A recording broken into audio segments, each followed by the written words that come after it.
everyone. Really excited to be here with you, and my close friend and collaborator Michael Hool is with me today. We just wanted to take a moment and tell you a little bit about what we have cooking in the fun world of entrepreneurship and innovation. My name is Dr. Brent Siebold. I've been at ASU for over, coming up on 2 decades now. And for the last decade, I've been working specifically with folks like Michael Hool here in the realm of entrepreneurship and innovation.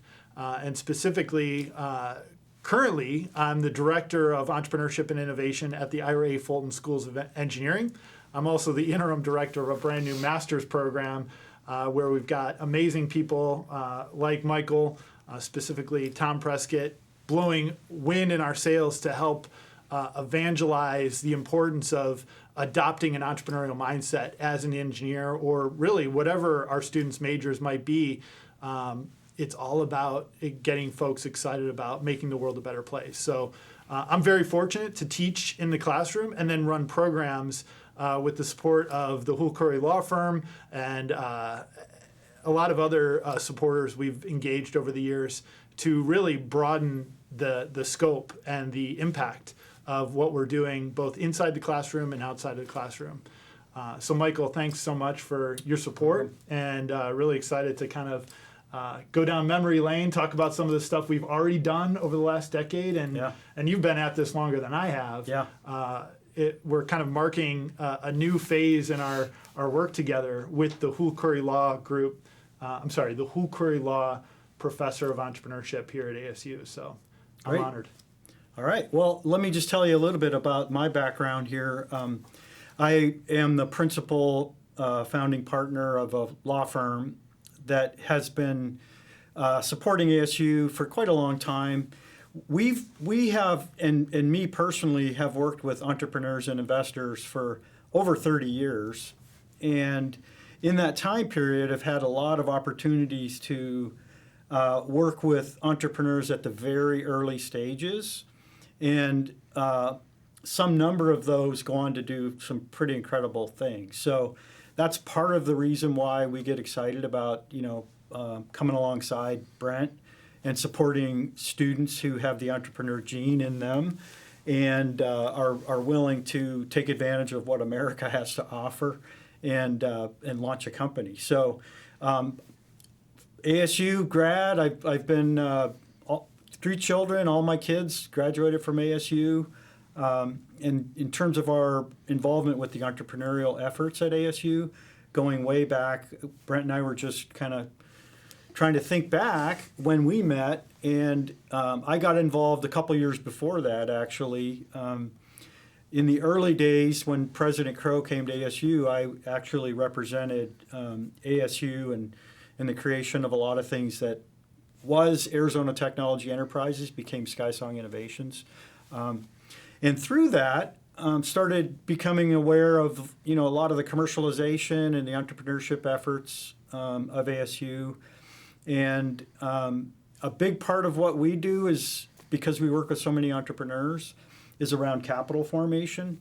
And I spend probably about half of my time with investors, and some of them are institutional types, venture capitalists and things, and they have, they kind of look at things from a metric standpoint. So it's kind of fun for me to come alongside young entrepreneurs that have kind of a dream and a vision, and you never know what's going to happen, and you're the only thing you know is things are going to shift, things are going to pivot, right?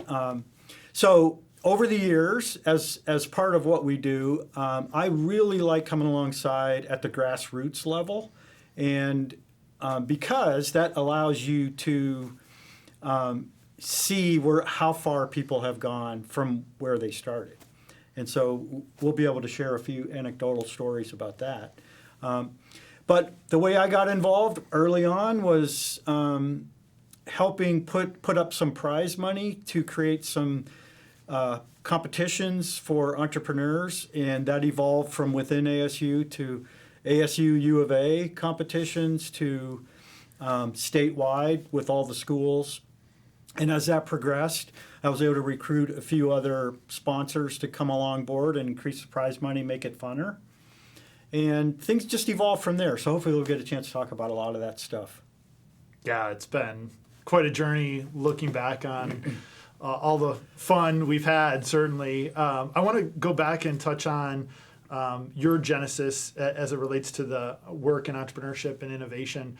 I want to clarify for the audience, we get this question quite a bit, related to technology transfer, tech spin out. So that was your initial foray into helping primarily faculty inventors take their invention and then form a company around that invention and then bring that to market. Right. And so when you hear about innovation at ASU and specifically the number of startups that ASU spins out, it's really focused on our amazing faculty that are creating new value in their laboratories and then leaning on the expertise of folks like Michael and others to help them bring that stuff to market. And I want to make it clear, and as you know, that's very different than our student innovators who are kind of coming up with solutions on their own in their apartments or in their residence halls or in the classrooms. And a lot of times the work that those students do at the very early stage, at the grassroots stage, is very different than what happens. And the cool thing about your background with ASU's, as you mentioned, you've been supporting both of those populations for almost 20 years now. Long, 30. So we're what we'd like to do is with this new professorship is, the way I see it, is let's pour gasoline in both of those buckets, because to me, I play mostly in the student innovation realm and student new venture development realm, both at the undergraduate and graduate level. But man, there's no shortage of amazing faculty that when you have that unique value proposition of that patented technology, and you're a big fan of tech and the impact that tech has in our economy and our society, I think that's where we're gonna continue to innovate in terms of programming for faculty, but also for the exciting students that we have coming up. Yeah, and it's kind of interesting how ASU has matured, in terms of its entrepreneurship efforts and supporting entrepreneurs get their companies launched and using the facilities and the resources of ASU. So in the beginning, when I plugged in and started supporting things, it was largely, kind of undefined, a lot like, undergrad, grad, faculty, business students, engineers. And as things have matured and programs have developed, it seemed like it was best for us to kind of target and be a little more precise and specific, where we could, add value without, because there's so many good things going on, like, it just seemed like the right thing to do to kind of focus our efforts a little more. And so in recent years, having had experience with Brent, and he's the one person that I was thinking about that, man, if we were going to support a program, I want him running it. So that's part of the reason why we kind of gravitated when Brent became involved with the engineering school. It's like, let's focus our efforts on engineering startups. And so part of it was that. And then the other part is just a lot of the investors that we deal with, in particular, like some of the venture funds and things that we have tried to connect with ASU over the years, they seem to have more of an interest in engineering startups. So it's like, okay, let's kill two birds with one stone.